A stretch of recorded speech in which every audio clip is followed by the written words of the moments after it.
사랑하는 형제자매님, 우리 주 예수 그리스도 안에서 날마다 사랑과 평강이 있으시길 아버지 하나님께 간절히 간구드립니다.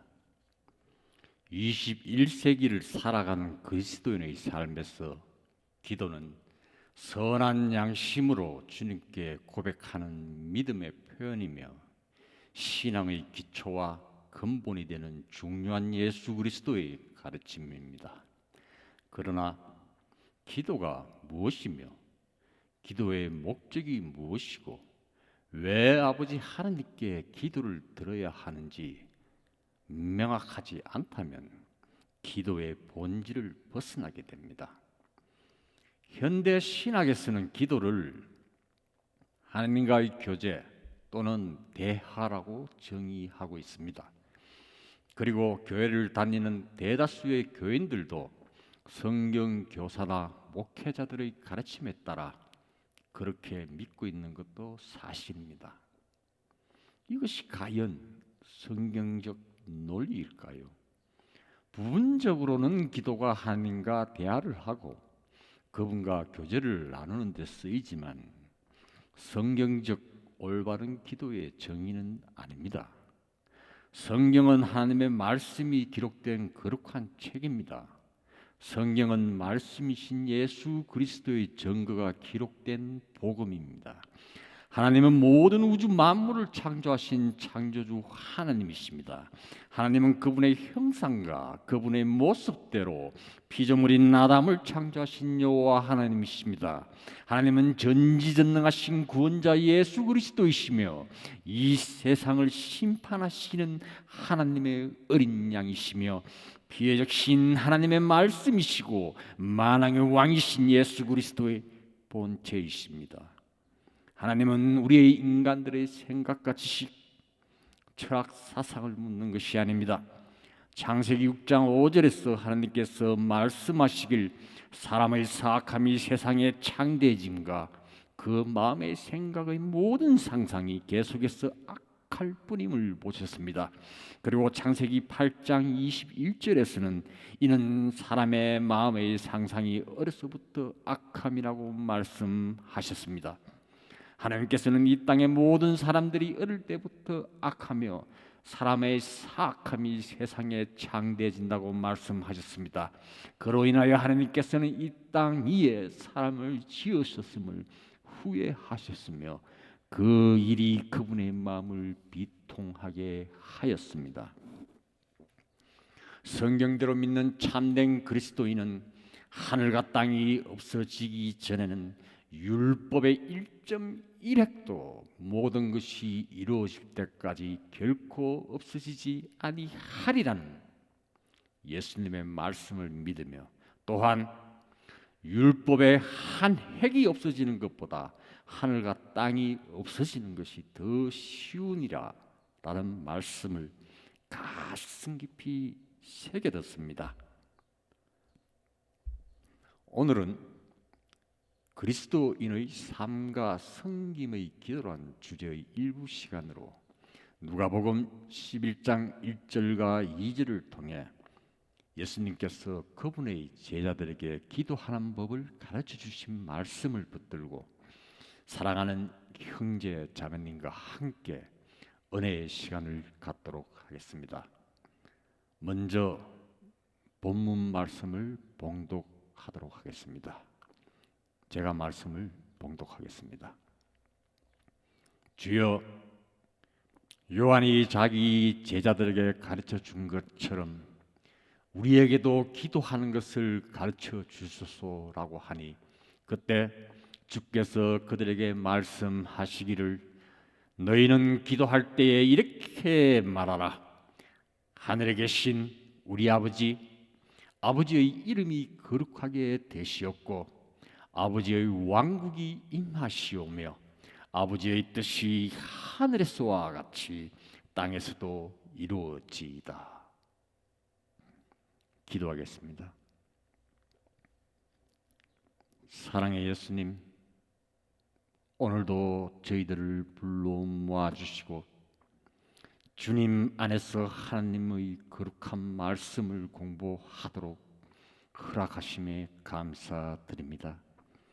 이 죄인을 긍휼히 여기셔서 주님의 사랑으로 모든 죄를 사하여 주시옵고 온전히 예수 그리스도 안에서 주님의 복음을 전도할 수 있도록 말씀을 보여주시고 주님께서 행하심을 가르쳐 주셔서 감사드립니다.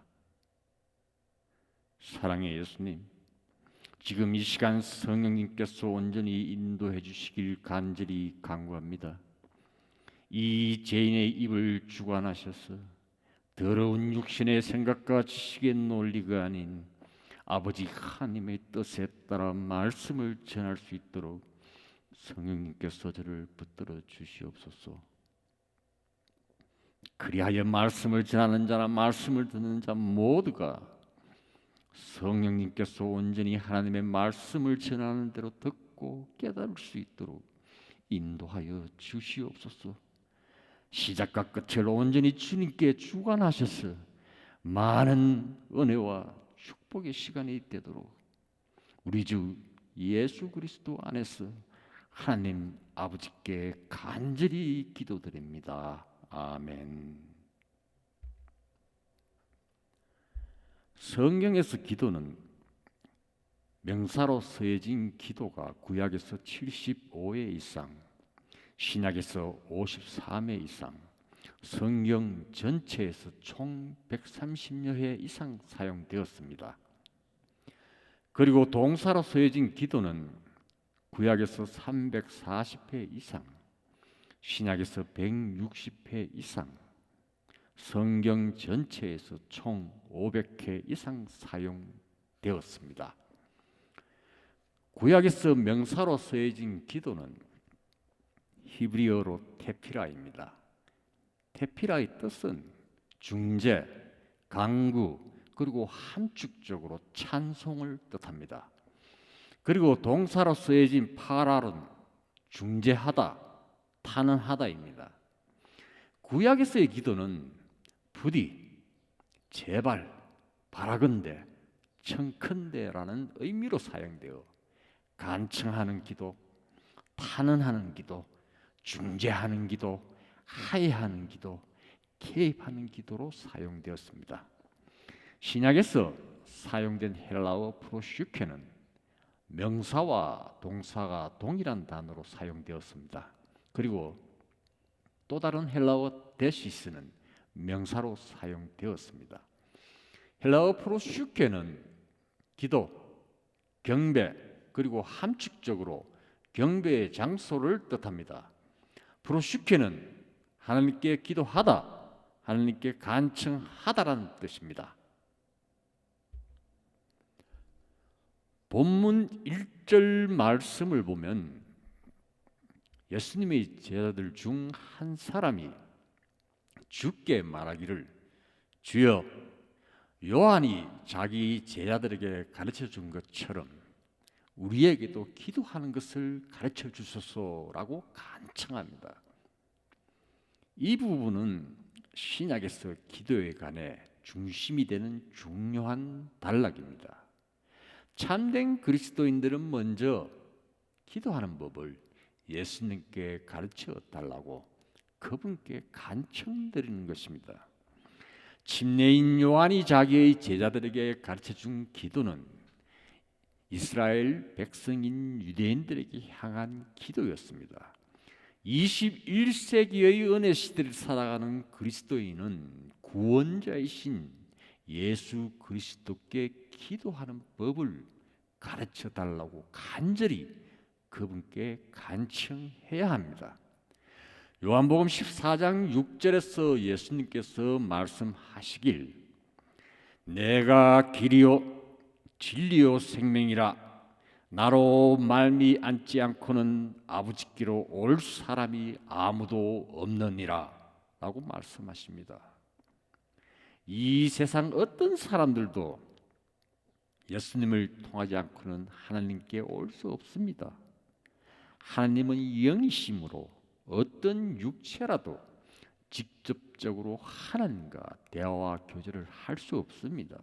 왜냐하면 모든 육체는 죄로부터 태어났기 때문입니다. 예수 그리스도께서는 마태복음 산상 설교에서 기도에 대한 새로운 토대를 공포하셨는데 곧 하나님과의 가족 관계입니다. 믿는 자는 새로운 출생을 통하여 하나님의 자녀가 되는 특권이 주어집니다. 이 사실에 대한 분명한 계시는 하나님의 자녀로서의 기도의 타당성을 확립해 줍니다.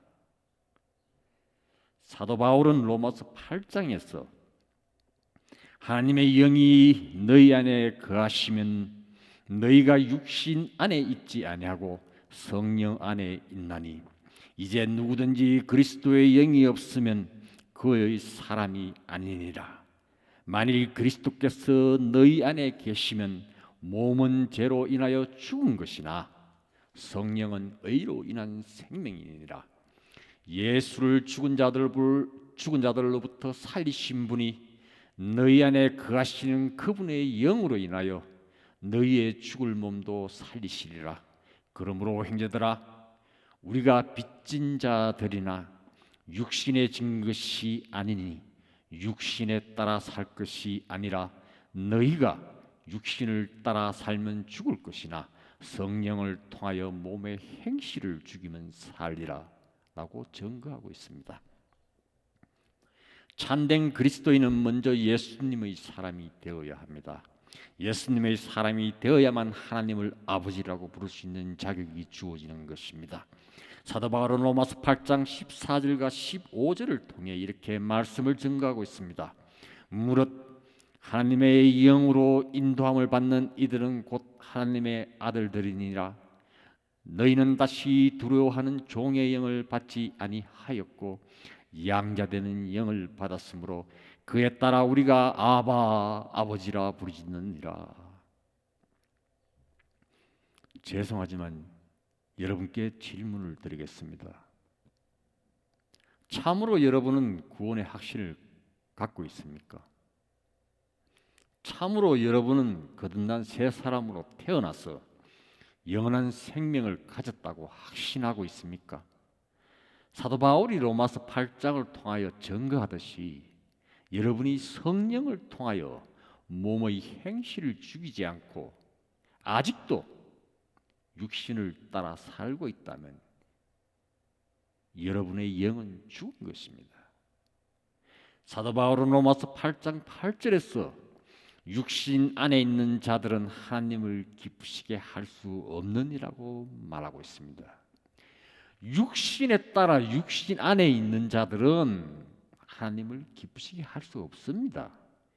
육신에 따라 사는 자들은 하나님의 영이 그의 안에 거하지 않으므로 아바 아버지라고 부르짖으면서 하나님께 기도를 올릴 수가 없습니다.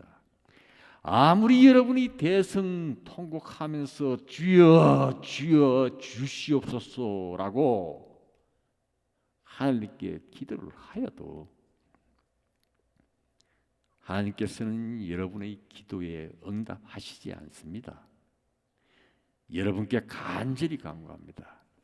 온전히 예수 그리스도를 통하여 구원의 확신을 가지고 하나님께 아바 아버지라고 부르짖으면서 기도하는 하나님의 가족이 되시길 주님 안에서 간절히 간청드립니다.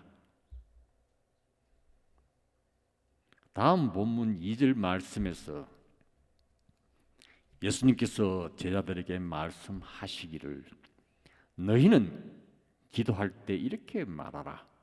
하늘에 계신 우리 아버지, 아버지의 이름이 거룩하게 되시옵고 라고 말씀하십니다.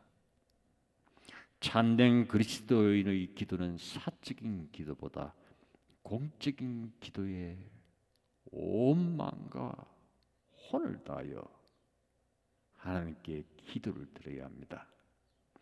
우리는 먼저 하늘에 계신 아버지의 이름이 거룩하게 되시길 기도해야 합니다. 아버지의 이름을 거룩하게 하는 것은 그분의 이름을 더 높여서 경배 드리는 것입니다. 로마서 12장 1, 2절을 보면 그러므로 형제들아 내가 하나님의 모든 자비하심으로 너희들에게 권고하노니 너희의 몸을 하나님께서 기뻐하시는 거룩한 산 제물로 드리라. 이것이 너희가 드릴 합당한 예배니라. 너희는 이 세상과 일치하지 말고 너희 마음을 새롭게 함으로써 변화를 받아 하나님의 선하시고 기뻐하시고 온전하신 뜻이 무엇인지 입증하도록 하라라고 증거하고 있습니다. 하나님의 자녀는 자신의 몸을 하나님께서 기뻐하시는 거룩한 산제물로 그분께 드리는 것입니다. 산제물이란 자신의 몸을 그리스도인의 삶으로 새롭게 변화시키는 것입니다. 예전에는 육신에 따라 육신의 정욕으로 살았지만 이 세상의 종로로서 해방되어 하나님의 선하심과 기뻐하심 그리고 온전하신 뜻이 무엇인지 입증하는 그리스도인으로서 삶을 살아가는 것입니다. 하나님의 뜻은 우리가 몸과 마음과 혼을 다하여 그분을 사랑하는 헌신입니다. 이것이 아버지 하나님의 이름을 거룩하게 하는 것입니다. 다음 본문 2절에서 주님께서 말씀하시기를 아버지의 왕국이 임하시오며 아버지의 뜻이 하늘에서와 같이 땅에서도 이루어지이다 라고 말씀하십니다. 기도는 분명한 목적과 목표가 있어야 합니다. 목적과 목표가 없는 기도는 허공을 향해 쏘아 올리는 화살과도 같습니다. 기도는 헬라어에서 두 단어가 사용되었다고 말씀드렸습니다. 하나는 프로시케이고 다른 하나는 데시스입니다. 이 두 단어가 전혀 다른 뜻으로 사용되어짐을 간과해서는 안 됩니다. 헬라어 프로슈케는 뉘우침이 없이 하나님께 드리는 기도입니다. 헬라어 프로슈케는 해개치 아니하고 하나님께 드리는 기도입니다. 헬라어 프로슈케는 마음의 변화를 인정하지 않고 하나님께 드리는 기도입니다. 이 헬라어 프로슈케는 유대인들의 전형적인 종교 기도 방식입니다. 예수님께서 마태복음 6장에서 말씀하시길 또 내가 기도할 때에 이 선자들 같이 되지 말라. 그들은 사람들에게 보이려고 회당 안에서와 길 모퉁이에 서서 기도하기를 좋아하느니라. 진실로 내가 너희에게 말하노니 그들은 그들의 상을 받은 것이라. 너희는 기도할 때에 이교도들이 하는 것처럼 헛된 반복을 하지 마라. 이는 그들이 말을 많이 하여야 들으실 줄로 생각함이라 라고 말씀하십니다. 이런 기도의 방식이 오늘날까지 유대교와 로마 가톨릭, 개신교들에게 전승되어서 허공에 울리는 공허한 메아리에 불과한 기도를 하고 있는 것입니다. 하루의 시를 당기는 군사의 목적은 간역을 하고 있어야 합니다. 다음으로 목포인 간역에 그려진 둥근 원을 표적으로 삼습니다. 군사는 몸과 마음과 정신을 다하여 목포물인 둥근 표적을 향해 화살을 힘차게 쏘아 올립니다. 여러분은 어떤 기도를 하고 계십니까? 참된 그리스도인의 기도의 목적은 하나님의 왕국을 향해 있어야 합니다. 참된 그리스도인의 기도의 목적은 하나님의 왕국을 향해 있어야 합니다. 참된 그리스도인의 기도의 목표는 이 땅에 하나님의 왕국이 세워지는 것입니다. 뉘우침이 없는 기도는 하나님의 왕국을 향해 있지 않습니다. 회개하지 않은 기도는 하나님의 뜻을 구하지 않습니다. 마음의 변화가 없는 기도는 이 땅에 하나님의 뜻이 이루어지는 것에 대해 무관심합니다. 여러분이 아무리 날마다 새벽기도, 철야기도, 금식기도, 통성기도, 묵상기도 등을 할지라도 여러분이 몸과 마음과 혼을 다하여 하나님의 왕국이 이 땅에 임하길 간절히 간구하지 않는다면 허공에 울리는 메아리요 영혼이 없는 꽹가리에 불과합니다. 아무리 여러분이 예수님을 믿고 구원받아 마음의 평강이 흘러넘치고 그로 인하여 여러분의 기도의 목적이 여러분의 가정과 사업, 사회적 신분과 지위들을 향해 있고 하나님의 은혜 속에서 하나님의 축복이 강물처럼 흘러넘치기를 원하는 기도라면 여러분의 기도는 뉘우침이 없는 기도요, 해결치 않은 기도요, 마음의 변화가 없는 프로슈크 기도입니다. 오늘날 로마 가톨릭 교회는 기도할 때 성부와 성자와 성신의 이름으로 기도드립니다라고 기도합니다. 한국의 개신교는 기도할 때 예수 그리스도의 이름으로 기도드립니다. 예수님의 이름으로 기도드립니다라고 기도합니다. 이것이 과연 성경적 기도일까요? 예수 그리스도께서 그분의 몸된 교회여 그분의 신부인 교회들에게 가르쳐 주신 기도일까요?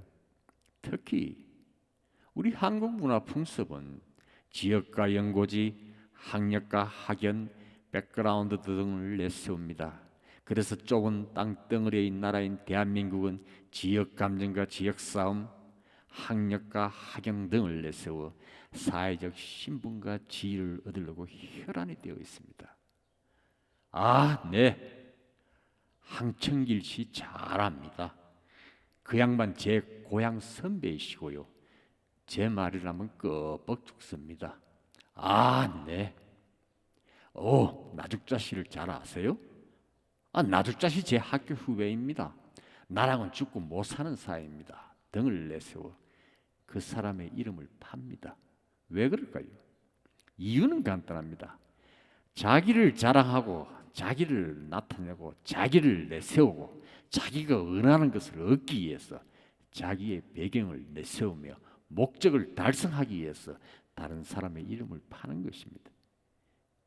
여러분이 예수 그리스도를 믿는다고 하면서 예수님의 이름으로 기도드립니다라고 기도하는 것은 여러분이 원하는 목적을 얻기 위해 예수님의 이름을 파는 것입니다. 이런 기도 방식이 바로 뉘우침이 없으며 회개하지 않으며 마음의 변화가 없는 교인들이 하나님께 드리는 프로슈크 기도입니다. 자, 예수님으로부터 구원받은 성도는 그분의 몸이 됩니다. 머리이신 예수님께서 성도의 몸에 착 달라붙습니다. 비록 성도가 이 세상을 떠날 때까지는 육신적인 몸을 가지고 있지만 성도의 영은 예수님 안에 거하고 주님의 영은 성도의 몸 안에 내주하십니다. 예수 그리스도께서 성화된 몸으로 하늘로 승천하셨듯이 예수님께서 이 땅에 재림하실 때 성도는 성화된 몸으로 주님과 결합하게 되는 것입니다. 그러므로 예수 그리스도로부터 구원받고 영생을 얻은 참된 그리스도인은 주님의 몸이므로 그분 안에서 기도를 드려야 합니다. 이런 기도가 순결한 성도가 하나님 아버지께 드리는 데시스 기도입니다. 헬라어 데시스는 순결한 성도의 기도입니다. 데시스는 빈곤과 가난, 결핍과 부족한 상태에서 청하는 기도입니다. 이 기도는 물에 빠진 사람이 지푸라기도 잡는 심정으로 살려달라며 애언하는 절규의 목소리입니다. 예수 그리스도께서 마태복음 5장 3절에서 이렇게 말씀하십니다. 영이 가난한 자는 복이 있나니 천국이 그들의 것이며, 이때 예수님께서 영이 가난한 자라 하시면 영적으로 빈곤과 가난한 상태의 죄인이 잘못을 회개하고 물에 빠진 사람이 지푸라기로 잡는 심정으로 주님께 오 주여 살려달라고 애원하는 자입니다. 이것이 복 있는 자요 천국이 그들 것이 되는 데시스, 순결한 성도의 기도입니다. 이것이 순결한 성도의 기도입니다. 참된 그리스도인은 이렇게 하나님께 기도를 드려야 합니다. 하늘에 계신 우리 아버지, 아버지의 이름이 거룩하게 되시옵고 아버지의 왕국이 이 땅에 임하시길. 우리 주 예수 그리스도 안에서 간절히 기도드립니다. 아멘. 하나님의 왕국은 감춰진 신비입니다. 이 왕국의 신비는 요한계시록 4장에서 19장을 통해 나타나는 이 땅의 대환란입니다. 이 신비는 예수 그리스도께서 마태복음 13장에서 말씀하는 7가지 천국의 신비입니다. 예수님께서 마태복음 13장에서 천국의 신비를 말씀하십니다. 그러므로 너희는 씨 뿌리는 자의 비유를 들으라. 누구든지 왕국의 말씀을 듣고도 깨닫지 못할 때에는 악한 자가 와서 그 사람의 마음에 뿌려놓은 것을 빼앗아 가나니, 길가에 씨가 뿌려졌다는 것은 곧 이 사람을 두고 하는 말이요, 돌짝밭에 씨가 뿌려졌다는 것은 그 말씀을 듣고 즉시 기쁨으로 그 말씀을 받으나 그 사람 안에 뿌리가 없으므로 잠시 견디다가 말씀으로 인하여 한난이나 박해가 닥쳐오면 즉시 실족하는 사람이요, 가시떨기 사이에 씨가 뿌려졌다는 것은 말씀을 듣기는 하나 이 세상 염려와 재물의 미혹이 말씀을 억눌러 열매를 맺지 못하게 된 사람이라. 그러나 좋은 땅에 씨가 뿌려졌다는 것은 그 말씀을 듣고 깨달아 또한 열매를 맺는 사람이니, 어떤 사람은 100배로, 어떤 사람은 60배로, 또 어떤 사람은 30배로 열매를 맺느니라고 하시니라. 여러분의 믿음은 어떤 씨에 속합니까? 길가에 뿌려진 씨입니까? 돌짝밭에 뿌려진 씨입니까? 아니면 가시떨기 사이에 뿌려진 씨입니까? 아니면 좋은 땅에 뿌려진 씨입니까? 예수님께서는 씨 뿌린 자의 비유를 친절하게 상세히 설명을 해주십니다. 주께서 그들에게 대답하여 말씀하시기를, 좋은 씨를 뿌리는 자는 인자요, 밭은 세상이며 좋은 씨는 왕국의 자녀들이니라. 그러나 독보리는 악한 자의 자녀들이요, 독보리를 뿌린 그 원수는 마귀이며 추수는 세상의 끝이요, 추수꾼들은 천사들이니라. 그러므로 독보리를 거두어서 불에 태웠듯이 이 세상의 끝에도 그렇게 되리라. 인자가 그의 천사들을 앞서 보낼 것이라. 그러면 그들이 실족해 하는 모든 것들과 불법을 행하는 자들을 그의 왕국에서 가려내어 모으리라. 그리하여 그들을 불타는 큰 용광로 속으로 던지리니 거기서 울며 이를 갈고 있으리라. 그때 의인들은 자기의 아버지의 왕국에서 해처럼 빛나리라. 들을 귀 있는 자는 들을지어다. 들을 귀 있는 자는 들을지어다. 예수 그리스도의 말씀입니다. 우리는 구약에서 기도하는 많은 사람들을 만나볼 수 있습니다. 아브라함의 기도, 야곱의 기도, 모세의 기도, 여호수아의 기도, 한나의 기도, 사무엘의 기도, 다윗의 기도, 엘리야의 기도, 엘리샤의 기도, 다니엘의 기도 등이 있습니다. 믿음의 조상 아브라함은 오직 믿음으로 하나님의 말씀에 순종하여 하나님께서 보여주실 땅을 향하여 믿음으로 그의 고향과 친족들과 아비의 집을 떠났습니다. 기도는 창세기 12장에서 아브라함의 기도가 처음으로 시작됩니다. 아브라함이라 부르기 이전의 아브라함은 하나님께서 내가 너로 큰 민족을 이루게 할 것이며 내게 복을 주고 내 이름을 위대하게 하리니 너는 복이 되리라. 너를 축복하는 자들에게 내가 복을 주고 너를 저주하는 자들을 저주하리라. 내 안에서 땅의 모든 족속들이 복을 받을 것이라고 말씀하셨습니다. 그 후 아브라함은 남쪽으로 이동하여 이집트 땅으로 들어갔습니다. 아브라함이 이집트에 가까이 와 들어갔을 때에 아내 사라에게 이렇게 말합니다. 이제 보라, 당신은 보기에 아름다운 여인임을 내가 아나니 그러므로 이집트인들이 당신을 보고 말하기를 이 여자가 그의 아내라 하고 그들이 나를 죽이고 당신을 살려둘 것이라. 내가 부탁하노니 당신은 나의 누이라고 말하라. 그리하면 내가 당신으로 인하여 살리라 라고 간절히 부탁합니다. 아브라함이 이집트로 들어갔을 때 이집트인들이 심히 아름다운 사라의 모습을 보고 사라를 파라오의 집으로 데려갑니다. 파라오는 심히 아름다운 사라의 모습에 반하여 아브라함을 잘 대접하였으며 그리고 아브라함에게 양과 소와 순하기와 남종들과 여종들과 암나귀와 낙타들을 주었습니다. 파라오가 사례를 침대에서 취하려 하는 순간 하나님께서 파라오의 집에 큰 역병과 재앙을 내리십니다. 성경에서 제일 먼저 시작되는 기도는 아브라함의 기도였습니다.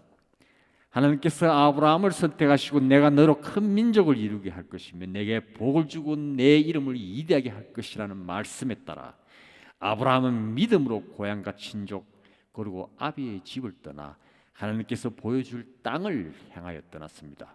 그리고 하나님께서 너를 축복하는 자들에게 내가 복을 주고 너를 저주하는 자를 저주하리라는 말씀에 전적으로 신뢰하고 의지하면서 믿음으로 하나님께서 보여주실 땅을 향하여 떠났습니다.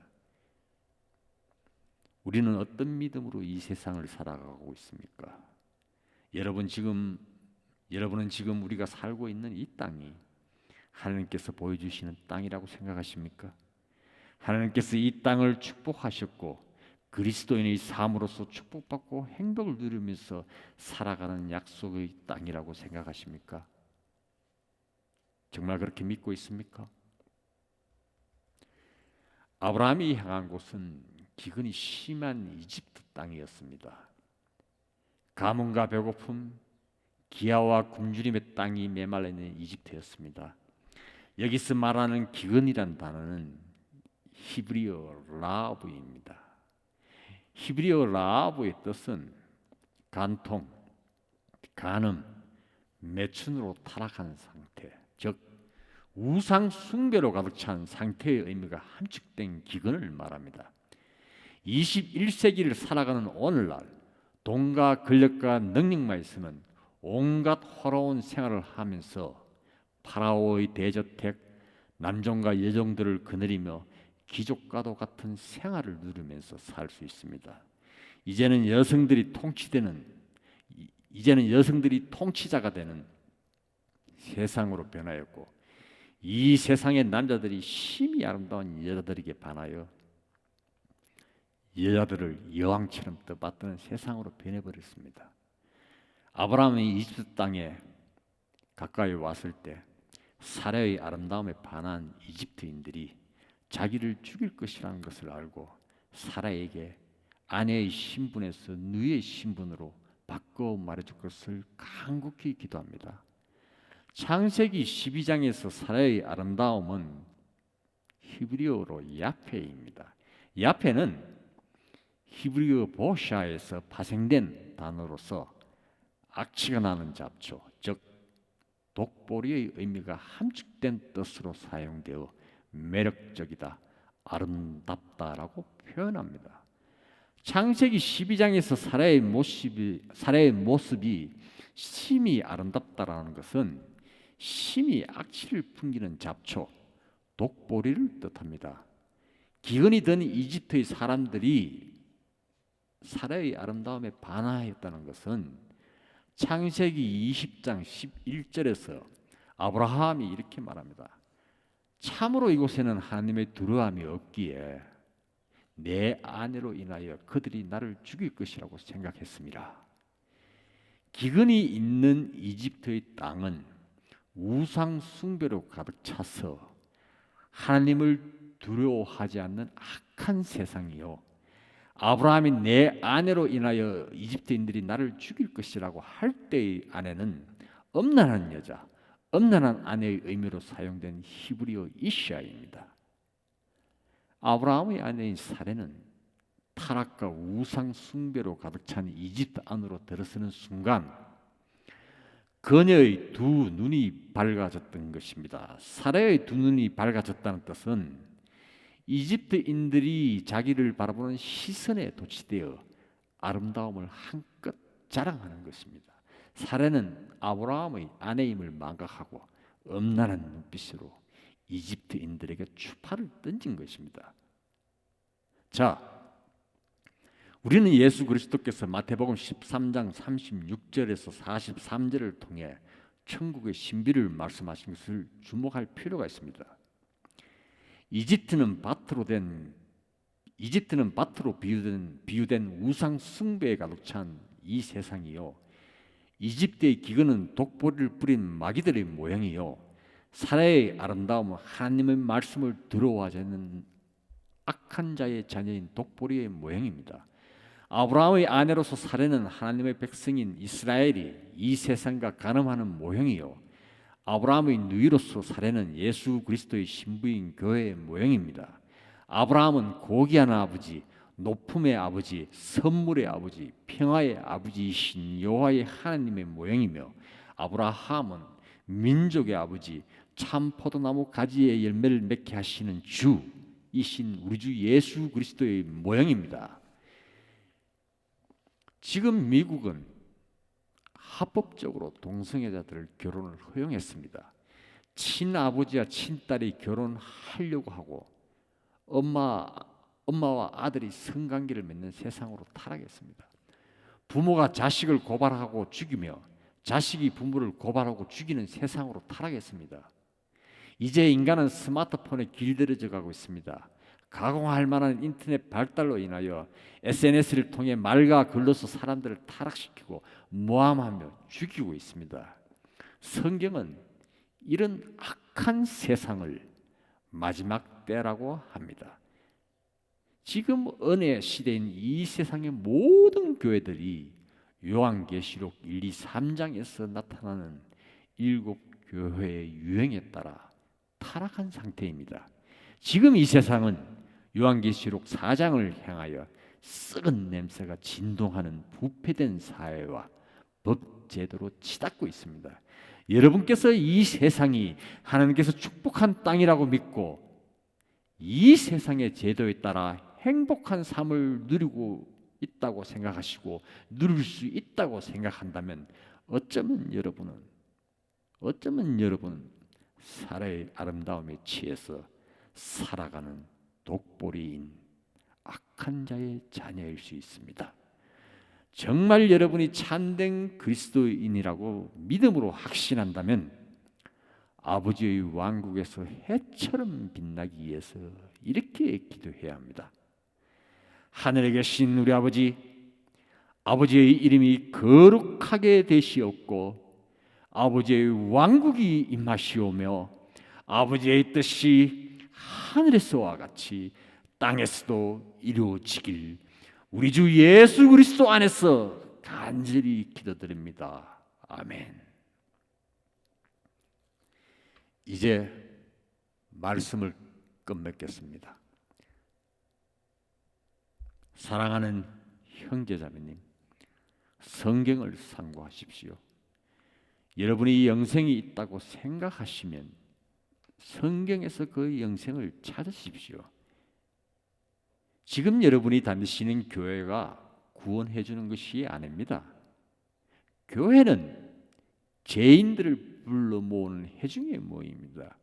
교회는 죄인들을 불러 모아 자기가 죄인임을 시인하고 회개하고 예수 그리스도로부터 구원받고 성령으로 새롭게 태어나서 예수 그리스도의 몸이며 예수 그리스도의 신부인 교회가 되는 것입니다. 목회자의 설교를 통해 구원받는 것이 아닙니다. 목회자의 설교가 구원받는 동기부여는 될 수 있지만 여러분이 성경을 통해 하나님의 말씀을 읽고 말씀이신 예수 그리스도를 구원자로 영접해야만 온전히 구원을 받을 수가 있습니다. 사랑하는 형제자매님, 항상 자비로우신 주님의 사랑 안에서 화평과 평안이 예수님과 함께 하시길 간절히 주 예수 안에서 기도드립니다. 아멘.